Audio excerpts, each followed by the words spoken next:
Ini betul-betul mengerikan. Ekonomi Indonesia ternyata berada di posisi terendah dalam 50 tahun terakhir. Dan yang lebih ngeri lagi, yang bicara ini bukan orang biasa, tapi pejabat Bank Indonesia. Ekonomi Indonesia faktanya terus turun dan sekarang berada di titik terendah dalam 50 tahun terakhir. That's a fact. Tapi bentar-bentar guys, ini sebenarnya berita benar atau enggak sih? Soalnya yang dibawakan oleh pejabat Bank Indonesia itu di forum DPR loh. Ini beneran hancur apa enggak sih ekonomi kita, atau jangan-jangan cuma berita omong-omong doang?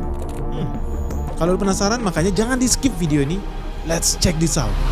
Ini berita resmi guys. Kepala Departemen Sistem Pembayaran Bank Indonesia, jadi pejabatnya Bank Indonesia, di forum resmi yang namanya sidang bersama Komisi 11 di DPR itu udah resmi menyatakan tentang kondisi ekonomi Indonesia yang terburuk, terparah dalam 50 tahun terakhir. Jadi beliau mengatakan, kita juga melihat bahwa kondisi dalam beberapa waktu terakhir ini terutama kita perhatikan di pertumbuhan ekonomi yang mungkin dalam beberapa dekade terakhir adalah yang terendah saat ini.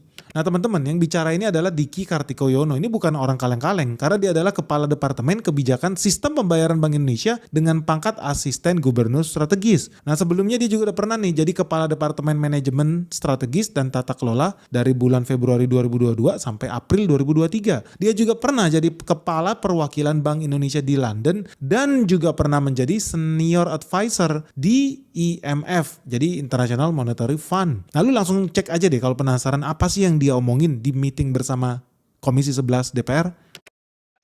Kita juga melihat bahwa kondisi dalam beberapa waktu terakhir ini, terutama kita perhatikan pertumbuhan ekonomi yang mungkin dalam beberapa dekade terakhir adalah yang terendah saat ini, Pak. Kita lihat sebelum tahun 70 kita bisa tumbuh bisa 7,5% karena oil boom. Kemudian pada saat manufaktur masih mengawali pertumbuhan ekonomi pada Orde Baru itu bisa tumbuh 6,3%. Kemudian ketika ada komoditas yang menjadi motor pertumbuhan itu kita bisa tumbuh 5,6. Dan sekarang di mana kita sedang berhadapan dengan banyak sekali tantangan, pertumbuhan kita terancam, Pak. Cenderung stagnan, 4-5%.